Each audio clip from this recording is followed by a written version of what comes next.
नमस्ते, मैं अलका ठाकुर हूं और आप सभी का अलका मेडिकल क्लासेस में स्वागत है। आज के लेक्चर में हम बहुत ही इम्पोर्टेंट टॉपिक को डिस्कस करने वाले हैं और ये बहुत ज़्यादा इम्पोर्टेंट है। आपको नहीं पता होगा इस डिजीज़ के बारे में, बहुत सारे लोग अनजान होते हैं और जनरली बहुत सारे लोगों को ये रहता है लेकिन उनको पता नहीं लगता है कि ये कौन सी बीमारी है। बट बहुत सारे लगभग 90% लोगों में ये बीमारी होती है, 40 से 90% लोगों में, ठीक है। तो उनको जानकारी नहीं होती है। जब ये होती है तो कोई भी लक्षण नहीं होता है, इसी वजह से जानकारी नहीं हो पाती है किसी भी पेशेंट को, और बहुत लंबे टाइम से जब लक्षण होना शुरू हो जाता है तब भी उनको थोड़ा सा कंफ्यूजन रहता है। तो उस बीमारी का नाम क्या है? उस बीमारी का नाम है गोनोरिया, ठीक है। क्या नाम है? गोनोरिया। अब स्पेलिंग देखते हैं,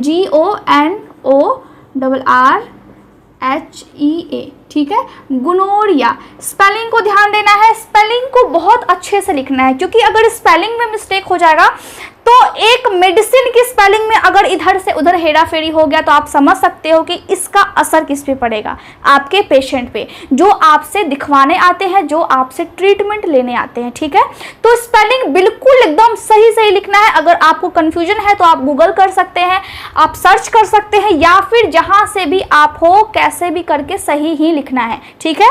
तो ये चीज बिल्कुल क्लियर है, क्लियर है। चलिए, तो अब हम क्या डिस्कस करेंगे? गोनोरिया के बारे में। एक ऐसी बीमारी जो सेक्स के माध्यम से फैलती है। अब ये क्या होता है? एक बैक्टीरिया होता है। उस बैक्टीरिया का नाम क्या है? उस बैक्टीरिया का नाम है, देखिए, बैक्टीरिया के माध्यम से ये फैलती है तो हमने यहां लिख दिया बैक्टीरिया, ठीक है। चलिए, बैक्टीरिया। अब बैक्टीरिया कौन सी होती है? Neisseria gonorrhoea,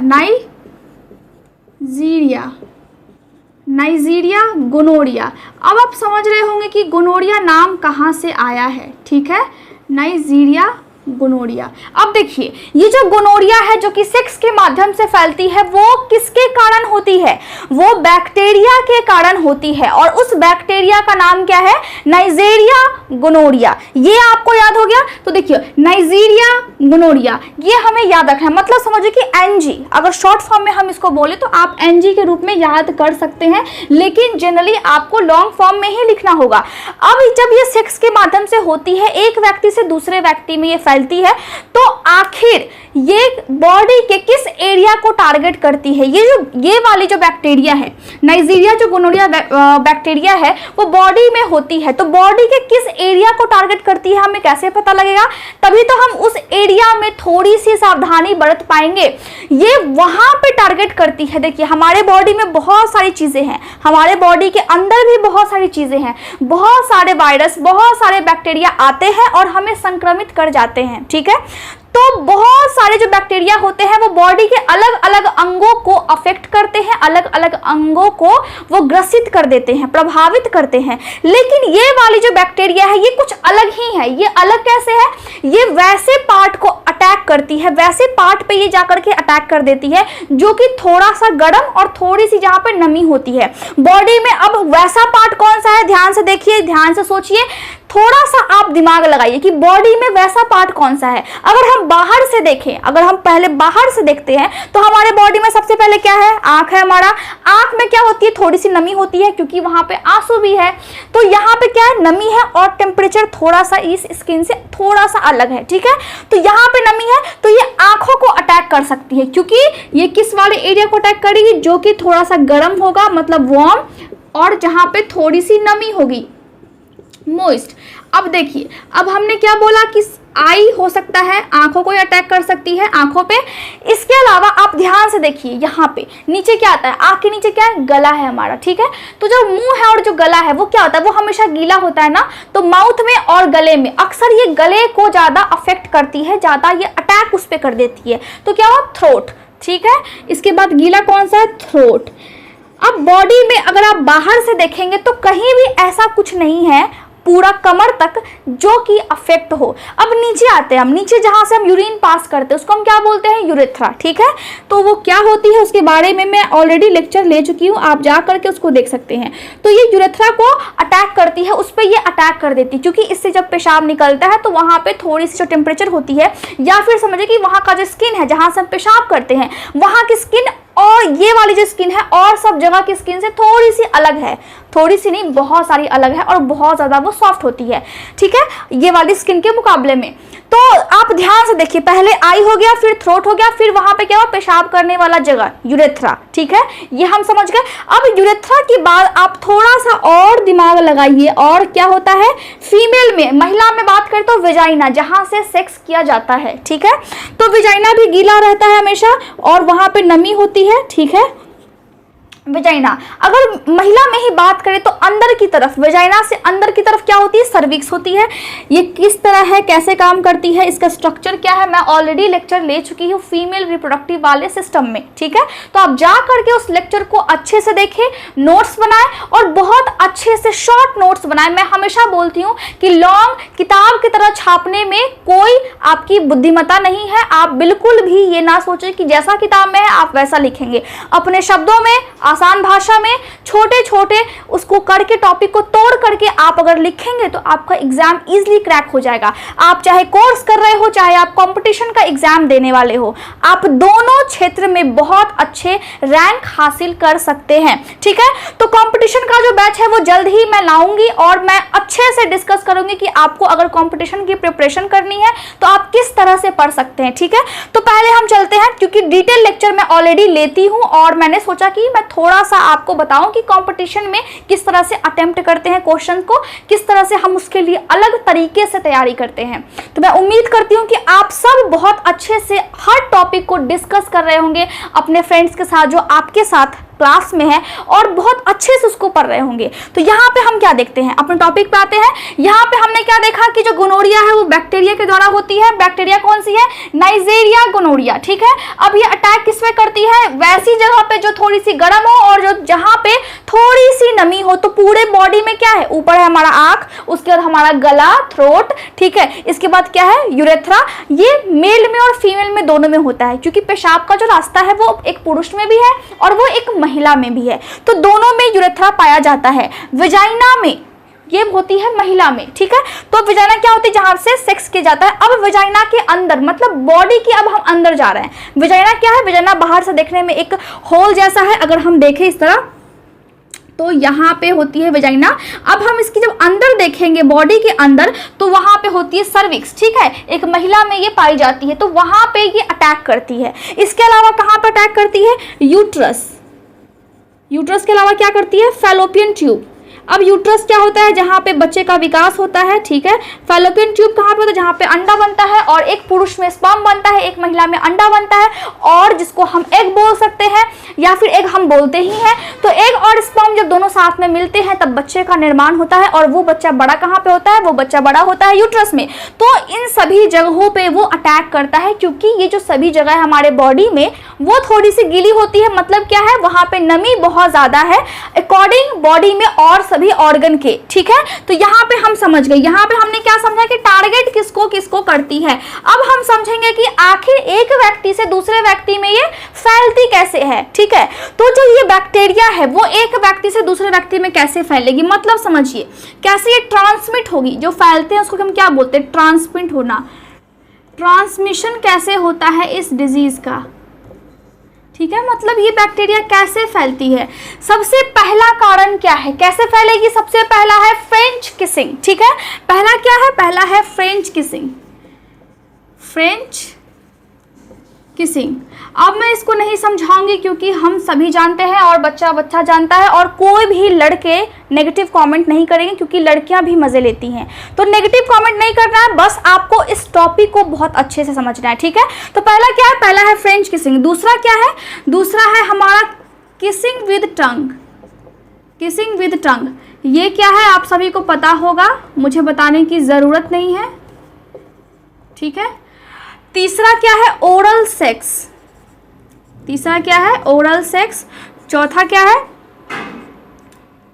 anal sex. पांचवा क्या है, वेजाइनल सेक्स, ठीक है। इसके बाद छठा क्या है, mother to baby, mother to baby. अब देखिए, अब ये कैसे फैलती है, अब हम इसको थोड़ा सा और अच्छे से समझ लेते हैं। मतलब एक व्यक्ति से दूसरे व्यक्ति में ये जो बैक्टीरिया है वो स्पेशली कैसे फैलेगी। पहला क्या है, फ्रेंच किसिंग, मैंने आपको बोल दिया है, सभी को ये चीज़ें पता है, क्लियर करने की कोई ज़रूरत नहीं है, और हंसना भी नहीं चाहिए। आपको अगर हंसी आ रही है तो आप कंट्रोल करें, ठीक है। किसिंग विद टंग, किस के साथ क्या कर सकते हैं, जब टंग जब इस्तेमाल होता है उस टाइम में, हम सभी को पता है ये क्या होता है, तो इतना ज़्यादा डिटेल में जाने की ज़रूरत नहीं है। जिस टॉपिक में डिटेल में जाने की ज़रूरत होती है वो आप पूछते नहीं, और जहाँ पे नहीं होती है वहाँ पे आप कमेंट्स करने लगते हैं, तो इसको इतना ज़्यादा भाव देने की ज़रूरत है ही नहीं, ठीक है। दूसरा क्या है, किसिंग विद टंग। तीसरा क्या है, ओरल सेक्स। अब हम सभी को ये भी पता है कि ये क्या होता है, तो मैं बिल्कुल भी समझाने वाली नहीं हूँ, ठीक है। उसके बाद क्या है, एनल सेक्स। एनल का मतलब होता है जहाँ से आपका मल निकलता है, अगर उस रास्ते से सेक्स किया जाए, अगर उस रास्ते से सेक्स किया जाए तो आपको ये वाला इन्फेक्शन, ये वाली बैक्टीरिया हो सकती है। तो जो लोग ये करते हैं वो ना करें, इससे आपको ही नुकसान होगा। उसके बाद क्या है, वेजाइनल सेक्स। वेजाइनल सेक्स एक नॉर्मल जो होते हैं, नॉर्मली ये होता है सेक्स जिसके माध्यम से वेजाइना के थ्रू सेक्स किया जाता है। इससे भी क्या होती है, बैक्टीरिया का ट्रांसमिशन होने लगता है, मतलब एक व्यक्ति से दूसरे व्यक्ति में ये फैलने लगता है। इसीलिए बोला जाता है कि आपको एक ही पार्टनर के साथ संबंध बनाना चाहिए। अगर आप अलग अलग लोगों के साथ संबंध बनाते हैं तो बहुत ज़्यादा चांसेस होते हैं कि बहुत प्रकार की बैक्टीरिया, जिसको हम क्या बोलते हैं, सेक्सुअली ट्रांसमिटेड डिजीज, अगर बहुत सारी बैक्टीरिया होती है, जैसे कि आज में हमने पढ़ा गोनोरिया, फिर हम पढ़ेंगे क्लेमेडिया, तो वो क्या होती है, वो एक सेक्सुअली ट्रांसमिटेड इन्फेक्शन फैलाती है, मतलब सेक्स के माध्यम से इन्फेक्शन, और उसके कारण क्या हो गई, बीमारी हो गई, तो उसको हम क्या बोलेंगे, एसटीडी, मतलब सेक्सुअली ट्रांसमिटेड डिजीज, ठीक है। तो यहाँ पे हमने क्या देखा, anal sex, vaginal sex, mother to baby. देखिए, अगर किसी महिला को ये है और वो प्रेग्नेंट है, तो जब तक बच्चा उसके यूट्रस में है, जब तक बच्चा उसके गर्भ में है, तब तक उस बच्चे को कुछ नहीं होगा। लेकिन जब वो बच्चे का जन्म हो रहा होगा तो नॉर्मली जन्म कहाँ से होता है, वेजाइना से बच्चा बाहर निकलता है। तो उस वेजाइना से जब वो पास होते हुए बाहर निकलेगा वो बच्चा, तो उस बच्चे में भी इन्फेक्शन लग जाएगा। इसीलिए बोला जाता है कि अगर आपको अपनी हेल्थ की फिक्र नहीं है तो अपने कम से कम बच्चों के हेल्थ की फिक्र करें, क्योंकि अगर आपको है तो आपके बच्चों को होने के चांसेस बहुत ज़्यादा होते हैं। और ये जो बैक्टीरिया है ये सेम यही करता है, आपके बच्चों को, आपको दोनों को ये ग्रसित कर जाएगा, और लक्षण भी बहुत लंबे टाइम तक नहीं आएंगे, जिसके कारण आपको पता नहीं लगेगा, और फिर हो सकता है कि बहुत सीरियस कंडीशन हो जाए, ठीक है। इससे मृत्यु भी हो जाती है, क्योंकि ये डायरेक्टली आपके उस एरिया में है जो एरिया बहुत नाजुक है, जो एरिया बहुत ज़्यादा हमारे लिए इंपॉर्टेंट है, और उस एरिया में कोई भी बीमारी होना आप समझ सकते हो कि कितना ज़्यादा डेंजर है। तो कारण यही है, ठीक है, कारण यही है। पहला क्या है, French kissing, kissing with tongue, oral sex, anal sex, vaginal sex, और मदर टू बेबी। तो आपको समझ में आ गया कि कैसे ये फैलती है। अब जब ये फैल जाती है तो मैंने क्या बोला कि लक्षण बहुत देर से आते हैं, लेकिन देर से ही सही लक्षण तो आते हैं। इसका मतलब क्या है, इसका मतलब हमें देखना होगा कि सिम्टम क्या क्या है, मतलब लक्षण। सिम्टम को हम क्या लिख सकते हैं, क्लिनिकल मैनिफेस्टेशन भी हम बोल सकते हैं। तो सिम्टम्स क्या क्या है, ठीक है। तो पहला लक्षण क्या आएगा, जनरली मैंने क्या बोला कि लंबे समय तक आपको कोई भी लक्षण देखने को नहीं मिलेगा। समझ में आ रहा है, समझ में आ रहा है, हर चीज क्लियर है। पहले हमने क्या पढ़ा, पहले हमने पढ़ा कि ये क्या है, ठीक है, बैक्टीरिया के द्वारा होती है। कौन सी बैक्टीरिया, टारगेट कहाँ कहाँ करती है, तो पहला क्या हमने पढ़ा, बैक्टीरिया कौन सी है, दूसरा क्या पढ़ा, टारगेट ये कहाँ करता है, तीसरा क्या पढ़ा, कैसे ये फैलता है, ट्रांसमिट कैसे होता है, या फिर ट्रांसमिशन इसकी कैसे होती है। चौथा हमने क्या पढ़ा, इसके लक्षण क्या क्या आते हैं, मतलब क्या है, बॉडी में लक्षण अगर देर से ही सही आएंगे, लेकिन आएंगे तो आएंगे क्या, ठीक है। तो पहला हम लक्षण क्या देखते हैं, पहला हम लक्षण ये देखते हैं कि देर से लक्षण आता है, ठीक है। दूसरा क्या देखेंगे कि जब भी आप पेशाब करेंगे तो आपको जलन महसूस होगा, और बहुत ज़्यादा आपको वहाँ पे इचिंग भी हो सकती है, तो पेन हो सकता है, ठीक है, पेन, दर्द हो सकता है, और बर्निंग सेंसेशन हो सकता है, बर्निंग। यहाँ पे जगह नहीं है तो मैं यहाँ पे एस लिख देती हूँ, चलिए मैं लिख ही देती हूँ, सेंसेशन। चलिए, तो बर्निंग सेंसेशन हो सकता है। अब पुरुष और महिला दोनों को होगा जब वो दोनों पेशाब करेंगे और उसके भीतर, उसके वजाइना में, या फिर उसके उस वाले अंगों में जहाँ पे है हम सेक्स करते हैं, जहाँ से हम सेक्स करते हैं, या फिर जो एरिया आपकी जो मूत्राशय है जिसको हम क्या बोलते हैं, यूरेथ्रा बोलते हैं, चाहे वो पुरुष हो चाहे वो महिला हो, उस दोनों में क्या होती है, दोनों में सेम प्रॉब्लम होती है। कौन सी प्रॉब्लम, पेन होता है, पेशाब करते वक्त बहुत दर्द महसूस होगा और जलन भी महसूस होगा। अगर आपको पेशाब लगेगा तो आपको जल्दी जल्दी लगेगा, और जब लगेगा तो बहुत जोर से लगेगा, मतलब कंट्रोल नहीं कर पाएंगे आप। अगर बाथरूम में कोई और है तो आप गेट फटाफट नॉक करेंगे कि जल्दी से निकलो, नहीं तो आपका वहीं पे हो जाएगा। तो उसको हम क्या बोलते हैं? उसको हम बोलते हैं फ्रिक्वेंटली एंड अर्जेंसी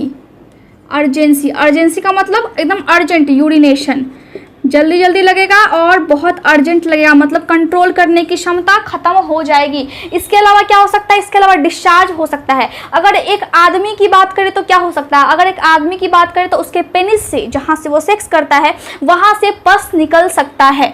तो जब पस निकलेगा तो उसका कलर क्या हो सकता है? उसका कलर हो सकता है व्हाइट, उसका कलर हो सकता है हल्का सा ग्रीन, उसका कलर हो सकता है हल्का सा येलो, या फिर उसका कलर हो सकता है हल्का सा ग्रे कलर। स्पर्म या फिर सीमेन निकलता है तो क्या होता है? स्पर्म अगर निकलता है तो वो व्हाइट व्हाइट सा होता है, कुछ क्लॉटिंग टाइप की होती है, ऐसा लगता है जैसे कुछ हल्का सा जमा हुआ है और हल्का सा लिक्विड टाइप का होता है, ठीक है। लेकिन वो क्या हो जाएगा? वो परिवर्तित होकर के क्या हो जाएगा? वो हल्का सा येलो हो जाएगा, हल्का सा ग्रीन हो जाएगा, या फिर हल्का सा ग्रे कलर का हो जाएगा। अगर वो हेल्दी है तो व्हाइट डिस्चार्ज भी निकल सकता है, अगर कम इन्फेक्शन है तब, ठीक है।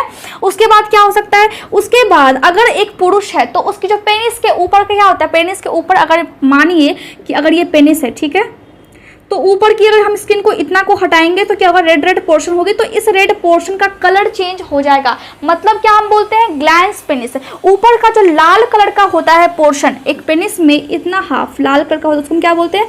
ग्लैंस पेनिस, ठीक है। तो इसका कलर चेंज हो जाएगा, ठीक है। तो ये हम समझ गए। इसके बाद क्या हो सकता है? सेक्स करने में बहुत दर्द हो सकता है उस पुरुष को। उसके बाद हम अगर बात करें महिला की, तो महिला को भी सेम प्रॉब्लम होगी। पेशाब करते वक्त उसको भी दर्द होगा, उसको भी कंट्रोल नहीं होगा, उसके भी वेजाइना से व्हाइट कलर का डिस्चार्ज निकलेगा, या तो वो व्हाइट होगा, या फिर वो हल्का सा येलो होगा, या फिर वो हल्का सा ग्रीन होगा, या फिर वो हल्का सा ग्रे कलर का होगा, और उसके जो अंडरगारमेंट्स है उस पर उनके दाग होंगे। तो आपको समझ में आ रहा है कि अगर वहां पे इन्फेक्शन है और लंबे समय से आपने ये नोटिस नहीं किया हुआ है कि आपको इन्फेक्शन है, तो क्या हो रहा है? तो आपकी बॉडी में सिम्टम्स आना शुरू हो जाते हैं लंबे समय के बाद। जब ऐसा होता है, मैंने क्या बोला? जब ऐसा होता है तब इस टाइप के डिस्चार्ज आना, मतलब इस टाइप का लिक्विड आपके उस अंग से आना, वेजाइना से आना शुरू हो जाता है, या फिर पुरुष में पेनिस से आना शुरू हो जाता है। तो ये हमने समझ लिया कि ये क्या होता है। साथ ही उस एरिया में आपको इचिंग हो सकती है, खुजली हो सकती है, वहां पे हल्का सा सूजन हो सकता है, रेडनेस हो सकती है। पुरुष में पेनिस में रेडनेस हो जाएगी, महिला में वेजाइना में रेडनेस हो जाएगी, या फिर उसके आसपास के अंगों में जहां से वो पेशाब करती है वहां पे लाल लाल कलर का आपको दिखने लगेगा कि वो स्किन की कलर चेंज हो रही है। तो ये सभी सिम्टम्स आते हैं, ठीक है। तो उतना लिखना इंपॉर्टेंट नहीं है, मैं नोट्स को टेलीग्राम पे शेयर कर देती हूँ, आप जा करके वहां से डिटेल नोट्स ले सकते हैं, फिर आप अपना एक शॉर्ट नोट्स बना सकते हैं। तो टेंशन लेने वाली कोई बात नहीं है, लेकिन पहले आप जो भी चीज मैंने बताई है, पहले आप एक बार अच्छे से इसको देख लें, अच्छे से इसको समझ लें कि ये क्या होती है। और अगर आपको स्क्रीनशॉट लेना है तो आप ले सकते हैं। देखिए जल्दी फटाफट। चलिए, तो हमने क्या पढ़ा? अभी तक हमने क्या पढ़ा? फिर से रिकॉल करते हैं। सबसे पहले हमने पढ़ा कि जो गोनोरिया है वो एक बैक्टीरिया के द्वारा होती है। कौन सी बैक्टीरिया? नाइजेरिया गोनोरिया, जिसके कारण इसका नाम पड़ा गोनोरिया, ठीक है। उसके बाद दूसरा क्या पढ़ा? दूसरा हमने पढ़ा कि टारगेट किसको करती है? जहां पे नमी होती है, जहां पे गर्म होता है एरिया, वहां पे, ठीक है। तीसरा हमने क्या पढ़ा? एक व्यक्ति से दूसरे व्यक्ति में ये फैलती कैसे है। चौथा हमने क्या पढ़ा? इसके लक्षण को। अब पांचवा हम क्या पढ़ेंगे? पांचवा हम ये पढ़ेंगे कि अगर आपको ये है तो हम कंफर्म कैसे करेंगे। हम हमेशा कंफर्म करते हैं, उसके बाद ही हम ये डिसाइड करते हैं कि हमारे पेशेंट को आखिर क्या प्रॉब्लम है, ठीक है। तो हम क्या करेंगे? हम सबसे पहले यूरिन टेस्ट करेंगे, उसके पेशाब की जांच करेंगे। दूसरा हम क्या करेंगे? दूसरा हम उसके जो व्हाइट कलर का निकल रहा है पेनिस से जो डिस्चार्ज हो रही है, चाहे वो व्हाइट हो चाहे वो येलो हो, उसकी हम चेक करेंगे, उसकी हम अच्छे से जांच करेंगे, ठीक है। मैंने बोला उसकी हो जाती है सेंटेंसेस में कभी कभी, ठीक है, तो उसको हम बहुत अच्छे से जांच करेंगे। तीसरा हम क्या करेंगे? ब्लड को जांच करेंगे। ब्लड में हम देखेंगे कि ब्लड में कहीं इन्फेक्शन तो नहीं है। जब इन्फेक्शन बॉडी में होती है तो महिला के बॉडी के अंदर जो यूट्रस है, जो उसकी फैलोपियन ट्यूब है, जहां से अंडा उसका बन रहा है, जहां से उसका एग बन रहा है, और फिर स्पर्म आकर के उसको फर्टिलाइज करता है। मतलब स्पर्म और एग जब मिलते हैं तो बच्चे का निर्माण कहाँ पे होता है? यूट्रस में होता है। और इन्फेक्शन लगती कहाँ से है? बाहर से, वेजाइना से इन्फेक्शन लगना शुरू हो जाती है इस बैक्टीरिया की। अब ये बैक्टीरिया क्या करता है? एक महिला के बॉडी के अंदर जा करके उस पर अटैक करते करते करते करते उसके गर्भाशय तक पहुंच जाता है। उसके बाद क्या करेगा, उसके बाद उसके ब्लड में इन्फेक्शन फैला देगा। तो क्या हुआ, ये तो ब्लड में इन्फेक्शन हो गया। जब ब्लड में इन्फेक्शन होगा तो क्या होगा, जब ब्लड में इन्फेक्शन होगा तो क्या होगा, बहुत ज़्यादा उसको बहुत तेज दर्द होगा, उसको ब्लड में इन्फेक्शन होगा, उसको उल्टियाँ आएंगी, उसके कमर के पास बहुत तेज दर्द होगा, उसके दिल पर भी असर पड़ेगा, मतलब हार्ट वाल्व डैमेज हो सकता है। जो हमारा दिल है उसमें क्या होता है, उसमें 4 चेम्बर होते हैं, हम सभी जानते हैं। तो यहाँ पे 2 छोटे छोटे से रहते हैं जिसके कारण खून नीचे की तरफ आता है, उसको हम बोलते हैं वाल्व। तो दिल पर भी असर पड़ेगा। तो उतने डिटेल में जाने का ज़रूरत नहीं है, लेकिन मैं आपको बता देती हूँ ताकि आपको इसका आइडिया रहे कि अगर ब्लड में इन्फेक्शन हो गया तो क्या क्या चीज़ें हो सकती है। अगर ब्लड में इन्फेक्शन हो गया है तो कमर के पास भी तो इन्फेक्शन हो जाएगा। जब कमर के पास हुआ है तभी तो ब्लड में इन्फेक्शन हुआ है। तो हम उसको क्या बोलते हैं, उसको हम बोलते हैं पेल्विक इन्फ्लामेटरी इन्फेक्शन। ठीक है, जब कमर के पास, क्योंकि जब एक महिला होती है तो उसका जो गर्भाशय होता है वो कमर के पास ही होता है, तो कमर के पास भी बहुत तेज दर्द होता है एक महिला को जब ऐसे इन्फेक्शन होती है। तो बहुत सारे प्रॉब्लम्स है। आप समझ रहे हैं कि ये सभी क्या है, ये सभी लक्षण है। क्योंकि मैंने आपको ये लक्षण बताए हैं तो ये सभी लक्षण है। अब आपको ये ध्यान में रखना है कि जब आप ये सभी चीज़ों को पढ़ते हैं, समझते हैं, तो थोड़ा सा आपको कॉमन सेंस अप्लाई करना है। जिस जगह पे इन्फेक्शन है उस जगह के बारे में आपको सोचना है। इसके अलावा और लक्षण क्या आ सकते हैं, देखिए वेजाइना के पास क्या है, एनस है, जहां से हम मल पास करते हैं तो उससे भी डिस्चार्ज होने लगता है, उससे भी पस टाइप का निकलने लगता है, वहां भी एनस में भी इन्फेक्शन हो जाती है, चाहे पुरुष हो या फिर महिला हो। तो आप समझ रहे हैं कि प्रॉब्लम्स क्या क्या है। तो आपने नोट कर लिया, फटाफट नोट कीजिए और फटाफट से आप सभी बताइए कि आपने नोट किया है या नहीं, या फिर कोई प्रॉब्लम है तो आप कॉमेंट्स कर सकते हैं, कोई भी डाउट को आप पूछ सकते हैं। ठीक है, तो मैंने क्या बताया, अब जब सिम्टम्स हो गई है तो टेस्ट मैंने बता दिया कि टेस्ट क्या क्या करना है, यूरिन टेस्ट करना है, फिर वो जो डिस्चार्ज निकला है उसको हम बोलते हैं फ्लूइड, तो फ्लूइड टेस्ट करनी है क्योंकि वो एक तरह से पतला टाइप का है, ठीक है, लिक्विड टाइप का है। उसके बाद ब्लड टेस्ट करनी है हमें। अब ट्रीटमेंट हम क्या कर सकते हैं, ट्रीटमेंट में हम क्या कर सकते हैं, यहाँ पे मैं लिख दूँ ट्रीटमेंट, मतलब इलाज आप कैसे करेंगे। तो ये क्या है, ये बैक्टीरिया है जिसके कारण इन्फेक्शन हुई है। तो बैक्टीरिया के खिलाफ कौन काम करता है, हमारा एंटीबायोटिक, मतलब बैक्टीरिया के खिलाफ कौन काम करेगा, एंटीबायोटिक। अब एंटीबायोटिक क्या है, मैं ऑलरेडी इसके बारे में लेक्चर ले चुकी हूँ, फार्माकोलॉजी के प्लेलिस्ट में आपको देखने को मिल जाएगा मेरे चैनल पे। ठीक है, तो ट्रीटमेंट क्या है, ट्रीटमेंट क्या है, पहला क्या है, एंटीबायोटिक। एंटीबायोटिक, अब एंटीबायोटिक में पहले हम देते थे एजिथ्रोमाइसिन, लेकिन अब हम नहीं देते हैं। अब हम क्यों नहीं देते हैं, क्योंकि ये जो बैक्टीरिया है वो बहुत ओवर स्मार्ट है, वो उस दवाई के खिलाफ अपने बॉडी को प्रोटेक्ट कर लेती है। मतलब एजिथ्रोमाइसिन से इसको कुछ भी नहीं होता है, पहले होता था, अब ये बहुत स्मार्ट हो गई है, इसने जुगाड़ लगा लिया, उस दवाई का तोड़ इसने निकाल लिया। तो अब हमने भी जुगाड़ लगाया है, अब हम क्या करते हैं, अब हम एंटीबायोटिक में क्या देते हैं, सिफेट्रियाजोन, दूसरा डॉक्सीसाइक्लिन।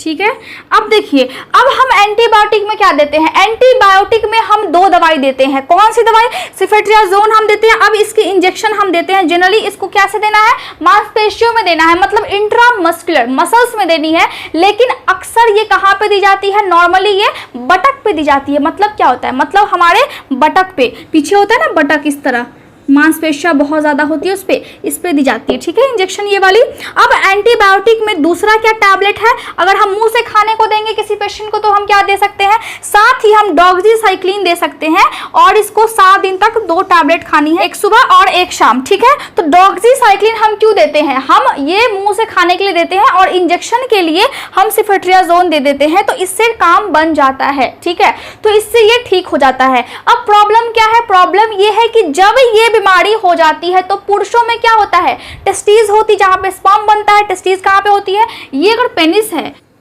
तो पेनिस के नीचे गोल सा होता है जिसको हम बोलते हैं स्क्रोटम, उसके बीच में होती है टेस्टिस, जहां पे क्या बनता है, जहां पे स्पर्म बनता है। तो उसमें भी दर्द महसूस होने लगता है एक पुरुष को, यहाँ पर भी इन्फेक्शन हो सकता है, यहाँ पर भी दर्द हो सकता है। पुरुष के जो मल द्वार होते हैं जिसको हम क्या बोलते हैं, एनस बोलते हैं, वहां से भी डिस्चार्ज निकल सकता है, वहां से भी पस निकल सकता है, वहां से हल्का व्हाइट कलर का, ग्रे कलर का, येलो कलर का निकल सकता है। तो बहुत सारी प्रॉब्लम्स होती है। ठीक है, इसके अलावा अगर आप बात करें कि आखिर हम ऐसा क्या करें जिसकी वजह से ये ना हो, अगर आपको ये प्रॉब्लम है तो दोबारा होने के चांसेस भी बहुत ज़्यादा हैं, दोबारा होने के चांसेस भी होते हैं अगर आप बहुत सारे आदमी के साथ संबंध बनाती हैं तब। जनरली क्या होता है, जनरली अगर देखा जाए कि गले में भी प्रॉब्लम होती है, गले को भी टारगेट करती है, तो गले में खराश भी आ जाती है।